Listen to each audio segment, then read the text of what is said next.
friends, welcome back to Pharma-info with Shivashish. Well, today the topic which we are going to deal with is SAR of Barbiturates, right? We know that barbiturates basically, these are the drugs which are used as a sedative hypnotic. See, we all know that it's not only acting as a sedative hypnotic, but it is used in general anesthesia. Then, as an anticonvulsant drug, also barbiturates, they are having their use, right? And as an anti-anxiety as well. So that means there are several clinical conditions, okay, in which barbiturates are given, right? But the primary use of barbiturates are found to be the sedative hypnotic, right? Now it was observed that till late 1960s, right, barbiturates were found to be the first line drug, okay, for the treatment of insomnia or any kind of anxiety or convulsive disorders and all, right? But the moment benzodiazepines hit the market, right, suddenly they observed that the use of barbiturates was found to be restricted, right? That means it suddenly dropped, right, or it gradually drops, right? And yes, why they observe this decline phase? Yes, there are some logic behind that, because the barbiturates as a centrally acting drugs, okay, it can create a potential abuse and all. At the same time, addiction, it can also develop. The people who are using these barbiturates can develop addiction as well. And so these are the untoward effect that people used to experience, and that is why nowadays, and after 1960s only, so they found that barbiturates are not found to be they were not consistent, right? They were not consistent in their application and all, right? Okay, but anyway, till now, till date also, few barbiturates are there. There are several barbiturates, okay, which were developed, okay, long back, but unfortunately, few are left, okay, few are there which are still there in the market and recommended by the physician, considering their safety aspect, right? Now, now let us move to the so we are done with the indications and all, right? Now coming to the mechanism and all, so we all know that how they are exerting their action. The purpose is CNS depression, right? And how they bring about this CNS depression, that is basically acting on GABA A receptor, right? There is a specific binding site that is there in the GABA, which is exclusively for this barbiturates, okay? Neither it is acting on the GABA binding site nor it is acting on the benzodiazepine binding site. Rather, there is some site which is especially meant for barbiturates, right? There they are acting and they're just facilitating the GABAergic action and all. And we know that when the GABA receptor is functioning, is properly stimulated, which eventually leads to the opening of chloride channel. When there is an increased exchange of chloride and which ultimately leads to what? Hyperpolarization. That means the purpose, we are tending towards the accomplishment. That means our purpose is to just depress the CNS. So by increasing the chloride channel frequency, opening of chloride channel frequency, so thereby we can just create or intensify the hyperpolarized state, okay, and thereby we can just bring the depression of the central nervous system, right? Okay, so that means it is acting as a GABA modulator, acting on GABA A receptor. It's not a modulator. I'm sorry, it's not a modulator, because there is a sharp difference between modulator and mimetic, right? Barbiturates, they are termed as GABA mimetic, whereas benzodiazepines are called as GABA modulator. Now, let me just tell you, before getting into the main groove and all, let me just tell you the difference, the minute difference, or the very minor difference are there in case of barbiturates and benzodiazepines, or a mimetic and a modulator. Mimetic are those which does not require the presence of the primary ligand, that means GABA, whereas modulator requires the presence of primary ligand, right? So until and unless the primary ligand will not be there, they cannot function. Which one? The modulator. The example is benzodiazepines. But whereas, being a mimetic, whether the primary ligand is there or not, okay, the activity profile will not change, right? So that means they can execute in a proper manner, and finally the mission will get accomplished, right? And that means the mission is the CNS depression, right? Okay. So this is all about the overview of barbiturates, how they are acting, what should be the mechanism of action by which they are exerting their action, in which clinical condition they are being recommended with. Okay, this is the process thin and thick of this barbiturates. Now let us just move to the SAR of barbiturates, right? So what is that SAR all about? Now, we all know that barbiturates, basically, if we just try to figure out the chemical feature of barbiturates, right? Chemical feature of barbiturates. You can find that it's a derivative of urea, right? That means we can say it's a cyclized urites of malonic acid. Okay, the one which I just told, let me just write it down, right? What I told, cyclized urites of malonic acid. Malonic acid. Okay. Now here, these two terminologies are found to be known to you, right? But I don't know how many of you are aware of this particular nomenclature or vocabs, right? So this is the vocab which I have written here is urites. Urites means what? Urites, if we just try to split it down, probably it is linked to urea. So urites means they are nothing but derivatized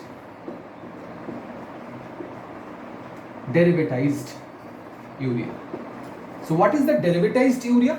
Derivatized urea means acylated urea. That means if we just try to figure out urea, it is something like this. So this is urea, right? This is urea. What I told? Urites are found to be derivatized urea. That means either of the terminal, if it is found to be derivatized, that means modified. Now it is, if we just simply consider this, it is nothing but an amino, right? If I just try to, convert it into some other form, keeping a portion of this amino intact, how it looks? It looks something like this. Right? So urites are nothing but acylated acyl urea, RCO, acyl urea, right? So when the acyl urea is cyclized, and that too in the process of cyclization, if malonic acid is present, so that is why, and ultimately it will get transformed into what? Barbiturates. So barbiturates or barbituric acid is nothing but cyclized urites of malonic acid. Now let us just figure it out. Okay, the one which we have written here, let us just try to sketch it out, or try to, with this information, let me just construct the compound, right? As I said, urea, right? So urea is something like this.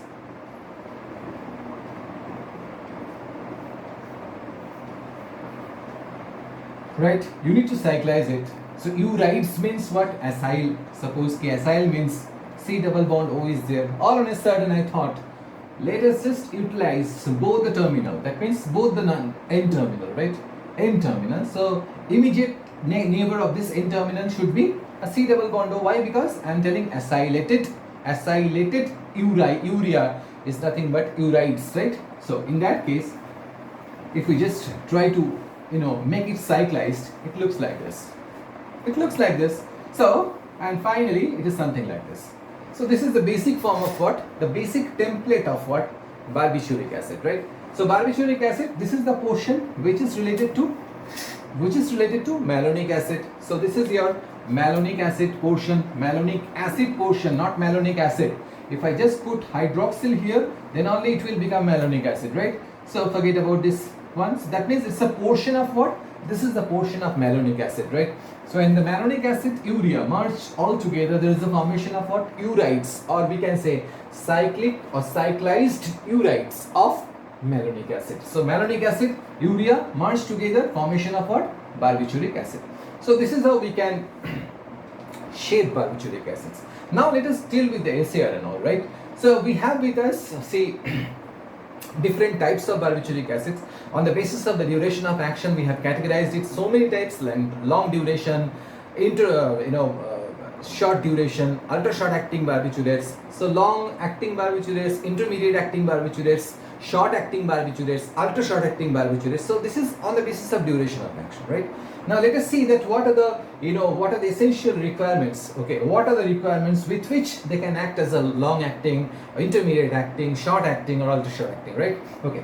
Now let us move to that. Okay, let me just keep this particular thing, or keep this template as such, because the template is required. Okay, required in our proceedings, right? Okay, so this is found to be the template, right? Now Let me just modify the template in such a way so that we can use it for the purpose of dealing with SAR, right? For the purpose of discussing the SAR and all. Great. So, what they told that this is the form of barbituric acid. But let me tell you, this is the form which is unable to exhibit the biological response, right? So that means biological response is not possible from this particular skeleton. But the moment, so what went wrong exactly? Why this particular thing, being a barbituric acid, cannot deliver? Where exactly the problem, okay, lies? Okay. So in search for this particular thing, okay, what they observed that they did some modification. The modification was they thought that probably the CH2 is creating the problem. Okay. So for that, what they did initially, they just keep one hydrogen and substitute another hydrogen with an alkyl moiety. Okay. But unfortunately, this kind of modification fetched them what? Inactive compound. The compound was not found to be active, so inactive. So that means probably this was not the problem.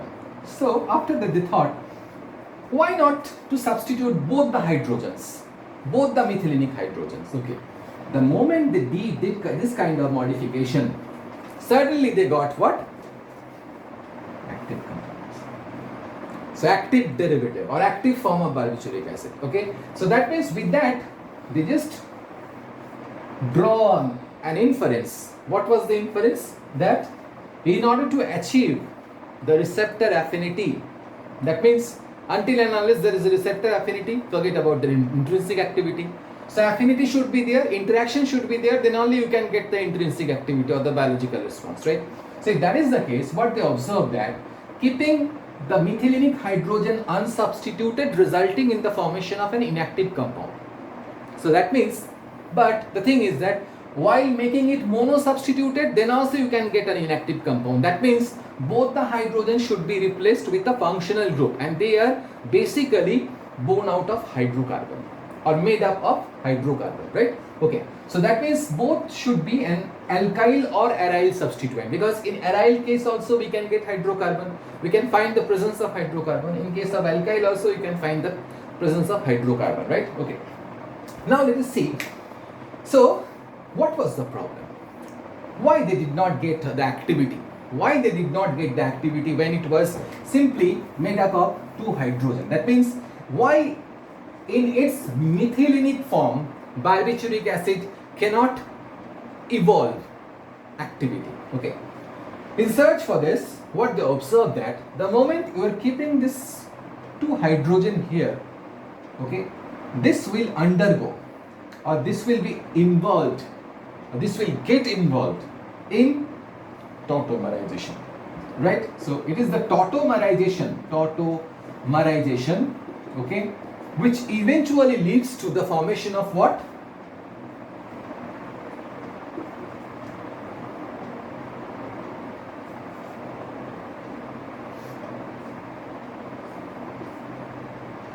Which eventually leads to the formation of what? Trihydroxy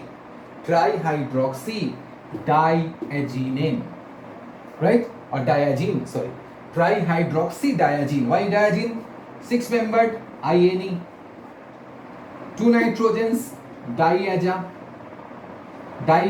So if we just merge them all together, this will become what? Diagene, or the common name for it is pyrimidine.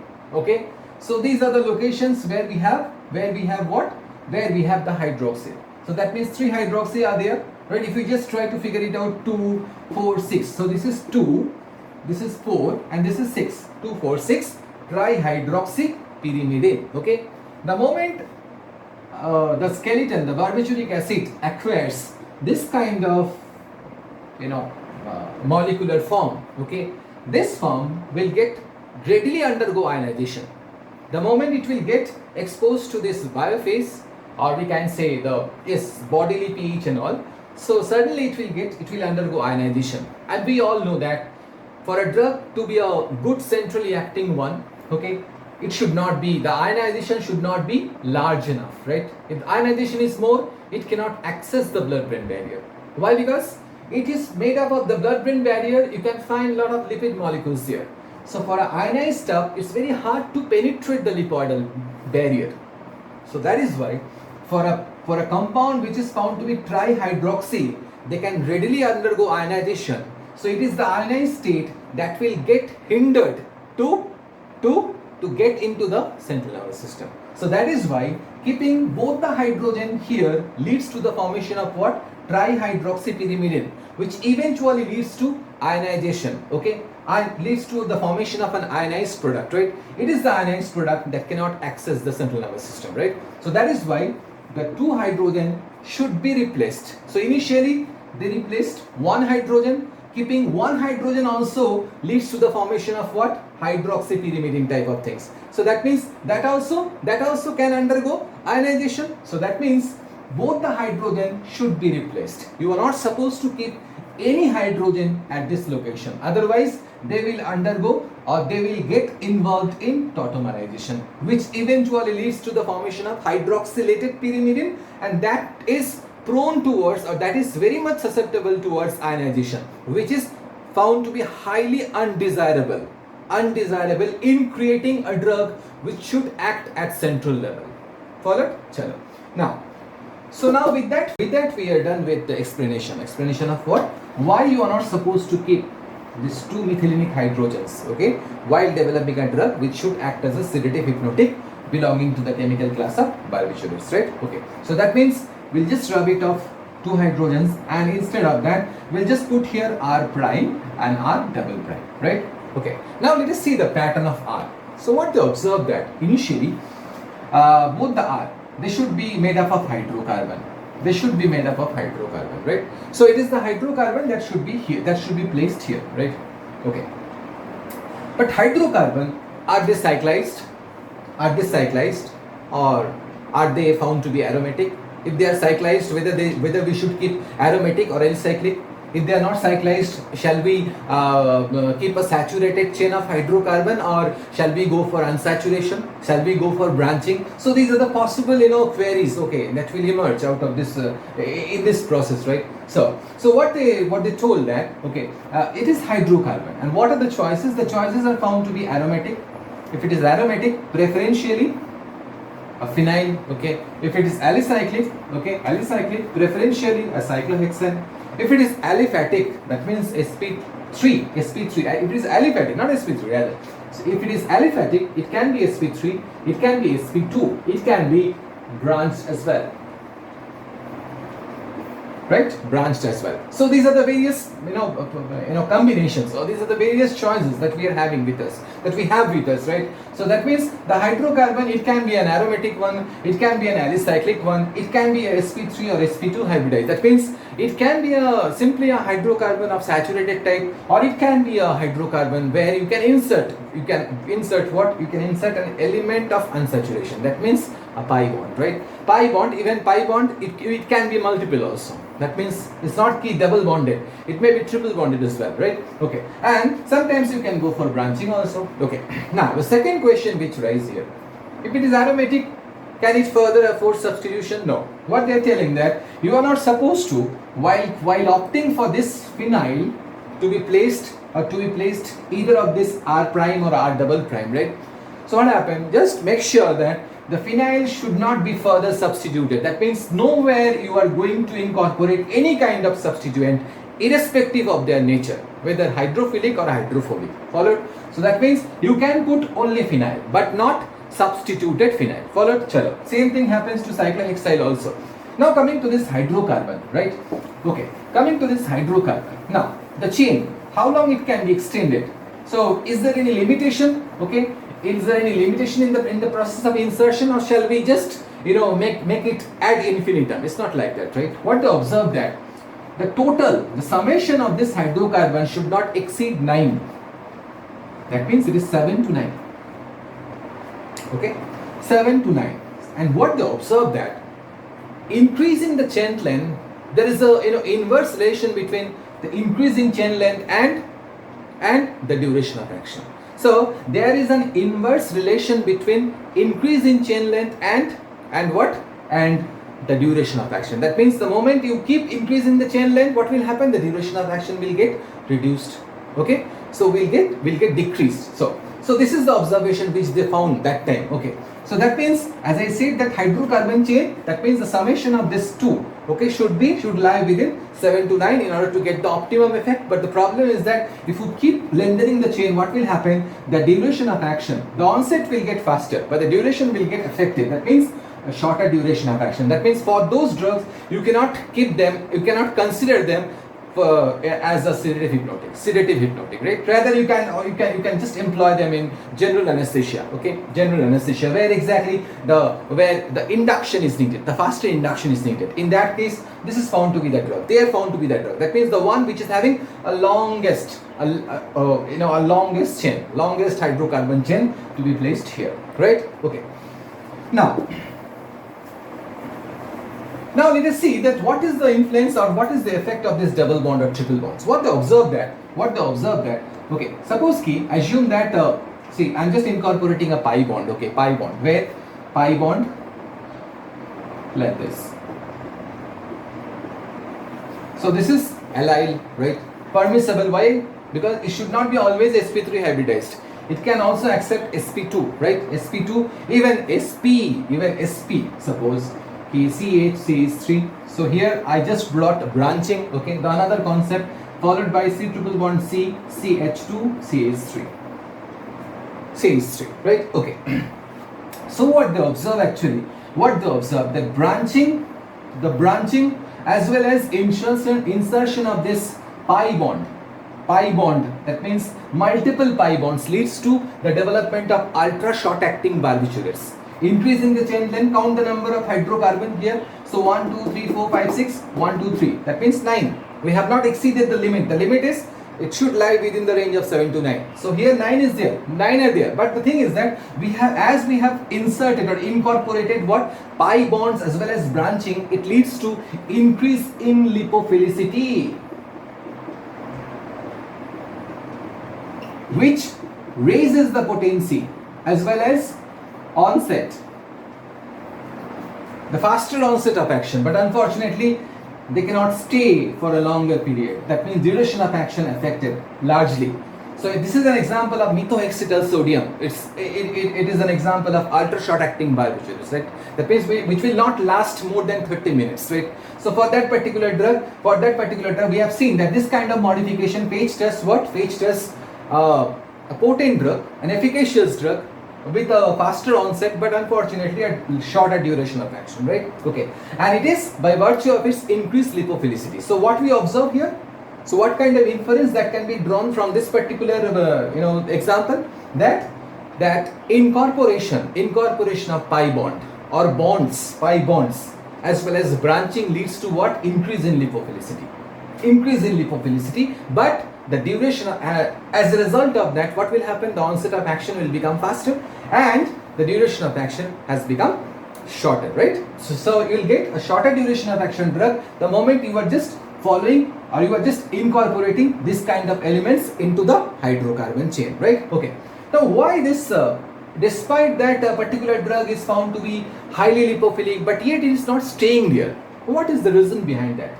Okay, the drug which is supposed to be a lipophilic drug. Why? Because that it has to cross the blood-brain barrier at the same time. It has to act at the central level, right? Okay, where the lipoidal sections are found to be more, or lipoidal molecules are found to be more.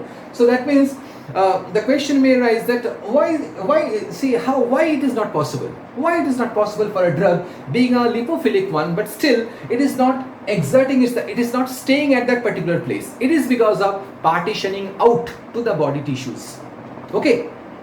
Now it has entered the CNS, but unfortunately the moment it reaches, what happened? Partitioning out taking place. It is because of the partitioning out what happens, no longer it will stay in that particular place, which leads to the shorter duration of action. So partitioning out is found to be one of the phenomena, okay, which refrain the drug to act for a longer period of time. The second thing is that what they are assuming that few portion of the drug, okay, may be accessed by the liver microsomes. right? So as a portion of the drug is being accessed by the liver microsome, which also being responsible for the shorter duration of action. Okay. Another thing, depotization. Depotization is another phenomena. For that, the drug may not have a longer duration of action. So what causes shorter duration of action despite of having higher lipophilicity? So these are the possible causes. The causes are why there is a decreased duration of action. The first thing is partitioning out to the bodily tissues. The second is penetration to the liver microsomes, and the third one is what? Third one is depotization. Okay, we have a drug called thiopental sodium. Okay, as it is getting depotized, so that is why thiopental cannot be considered as a long duration of action barbiturates. It is an example of what? Thiopental sodium, methoxidil sodium. They cannot last longer, right? Shorter duration of action, right? Okay, short acting, ultra short acting barbiturates, like. Okay, now. So with that we are done with what? With that we are done with the pattern of substituent, okay? Pattern of substituent and the subsequent effect.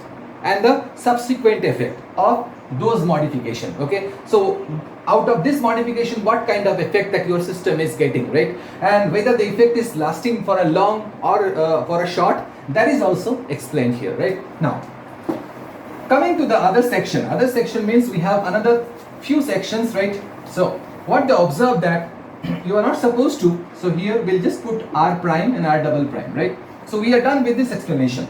Now coming to this area, where these two, right? That means if we just 1, 2, 3, 4, 5, 6. So we are done with the position 5. Now coming to this 4, 6. What they told that, or what they suggested that, this carbonyl should not be substituted with anything. The carbonyl groups at position 4 and 6 should not be substituted or replaced with anything, right? Which leads to complete loss of activity, right? That means what I mean to say, if I just try to convert this oxygen to a sulfur, like earlier it was oxo, all on a sudden I just want it to change into a thioxo, which is not permissible, right? So that means you are just supposed to keep the oxygen as such intact, otherwise you may lose the activity and all. Okay, I forgot to tell you one thing about this particular position. What they told, another thing, additional thing, that esterification of this position 5, or this, that means the substituent at position 5, if we are going for esterification, like methyl ester, okay, if you are just going to put an ester at this particular location, what will happen? There will not be any kind of sedative effect, right? So there is no sedative effect, rather analgesic effect develops, right? Analgesic effect develops. Okay, so this is the exceptional thing.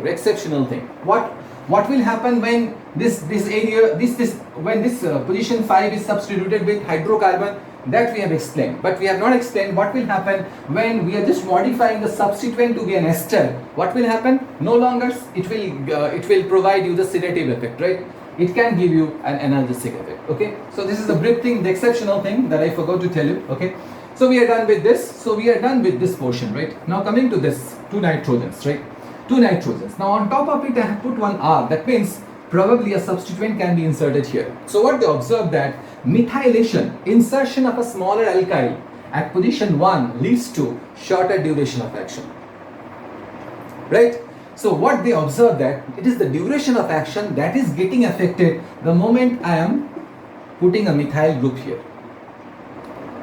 The moment I am putting a methyl group here, it is affecting what? It is affecting the duration of action. We have an example called methoxidil sodium. Methoxidil sodium is an example of what? Ultra short acting barbiturates. Okay, there we have explained the methoxidil sodium, but that is in this portion. Here also methoxidil sodium possesses what? A methyl group, right? So methylation at position of this nitrogen at position 1 leads to what? Duration of action is getting affected. So it is the duration of action that is getting affected the moment you are methylating the position 1. Okay, but it is not always true. Okay, because we have mephobarbital. In case of mephobarbital as well as mephobarbital, we have a methyl group here. But in case of but we cannot say that mephobarbital is an example of your short acting or ultra short acting barbiturates, right? Okay, because mepho and pheno both are used in convulsive disorder. Mephobarbital, phenobarbital both are used in convulsive disorder, and they belongs to the long-acting barbiturates, right? So here we cannot explain. That is found to be one of the exceptional case, right? But most of the times, what they observe that insertion of a smaller alkyl as methyl at position 1 leads to shorter duration of action, right? Okay. Now coming to this second one, but what they told additional thing that you are not supposed to substitute both the nitrogens. Di substitution or substituting both the nitrogens with a particular substituent will often lead to loss of activity. Loss of activity. So there is complete loss of activity when we are going for substituting both the nitrogens. So you are permissible up to 1 but not more than 1. So that means this should remain intact, right? Now coming to the final one, that is carbonyl. Carbonyl at second position. Okay. Here they observe that modification of this carbonyl oxygen with a sulfur. That means earlier it was oxo. Now I'm just trying to change it to a thioxo. What they observe that insertion of a sulfur at this point leads to increase in lipophilicity. Increase in lipophilicity. But the problem is that though lipophilicity increases, that means onset of action will be faster. Onset will be faster, but duration of action is found to be shorter. This is because of depotization. We have an example called thiopentyl sodium. Thiopentyl sodium is an example of short-acting barbiturates, right? It is given in general anesthesia, right? For the purpose of getting faster induction, thiopentyl sodium is found to be one of the drug of choice, one of the anesthetic of choice, I should say, right? Okay, that is intravenous anesthetic, right? Intravenous anesthetic. So what they observe that insertion of a sulfur leads to increase in lipophilicity, which leads to a faster onset of action, but it is the duration of action that becomes shorter, right? Why? Because it is because of depotization. It is because of depotization, it will no longer act for a long time. It will no longer be there for a long time, right? So that is the thing. So with that we are done with what? We are done with the SAR information of barbiturates, right? Okay. So in a nutshell, let us see that what all we discussed, right? So we have basically 1 to 6 position, right? Okay, barbiturates, right? Starting from 1. So it is the 1 and 3 that possess ring nitrogens, right? 2 nitrogens. Okay. Now coming to this 2, then your 4 and then 6, all are having a carbonyl, right? And coming to this 5, okay, in case of barbituric acid it is simply CH2, but it should be, both the things should be substituted with R prime, R double prime, right? Okay. Now coming to this 1, 3 nitrogens, it is the first nitrogen which can be substituted with what? A smaller alkyl, okay. The outcome is shorter duration of action, right? Shorter DOA, right? So this is about first nitrogen. Both the nitrogens should not be substituted. Leads to loss of activity, right? Okay. Now coming to this 2,4,6, the 4,6 carbonyl should not be altered. The 4,6 carbonyl should not be altered. Coming to the second can be altered with a sulfur. Like earlier it is C double bond O, it can be changed to C double bond S, which leads to what? Which leads to increased lipophilicity, increased lipophilic character, leads to faster onset of action